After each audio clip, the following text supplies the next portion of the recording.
Makeup আছে নাজায়েজ makeup, না হারাম মেকআপ আছে না, কিছু মেকআপ আছে নাজায়েজ মেকআপ। নিজের চেহারাকে পরিবর্তন করে দিবে, নিজের চেহারার ফেস কাটিং কে পরিবর্তন করে দিবে। কেউ দেখতে এসেছে কালো মাইয়া ধোল হয়ে গেছে, না আছে ভাই, কালো মেয়েরা মেকআপ করে ধোল হয়ে গেছে, সাদা হয়ে গেছে। এই মেকআপ কিন্তু শরীয়তে যায়, এই জন্য এই মেকআপ শরীয়তে যায় নয়। ভুঁ কেটে আপনি ছোট করে দিলেন, এটা হলো নিষিদ্ধ নাজায়েজ গুনাহের কাজ। নিজের গালকে লালটা টুকটুকে করে দিয়েছেন, অথবা লাল নাই, কালো কুচকুচে মহিলা লাল টুকটুকে হয়ে গেছে, এটা কিন্তু জায়েজ নয়।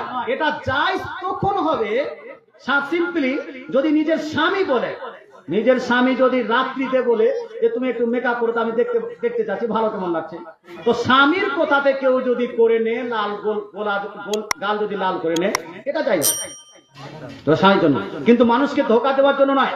বিয়ের দিনে যেন আপনি মানুষকে ধোকা দিচ্ছেন, খুব সুন্দর এসেছে, মুসলমান বিয়ে দেখতে এসেছে, তখন আপনি এরকম রং চেঞ্জ করে দিয়েছেন, এইরকম মেকআপ করা যাবে না। সিম্পলি যদি আপনি সাবান লাগান, এটা জায়েজ আছে। সিম্পলি যদি আপনি ফেস ওয়াশ লাগান, এটা জায়েজ আছে।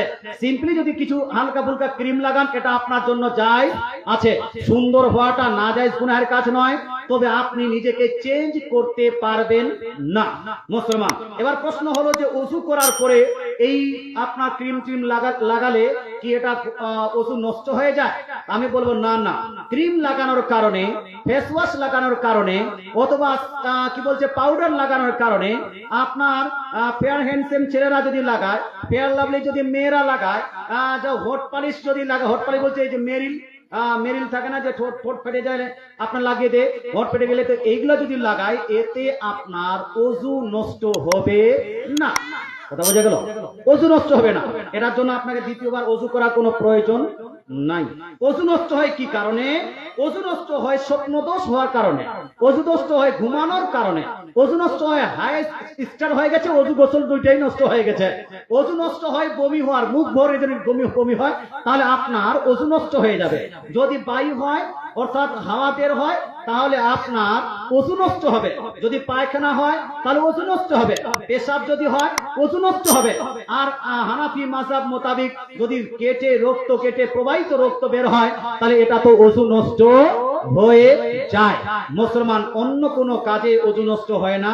মুসলমান আমাদের যে অনেকগুলো ধারণা আছে, একটু ওই বাথরুমে গোসল করতে গেছে, হাঁটু বের হয়ে গেছে, ওযু শেষ,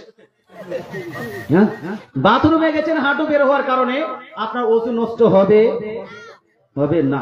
তবে আপনি যেখানে সেখানে লেংটি মেরে ঘুরতে পারবেন, ওযু তো নষ্ট হবে না, ওযু তাহলে লেংটি মেরে মসজিদে যাবো না, এটা করা যাবে।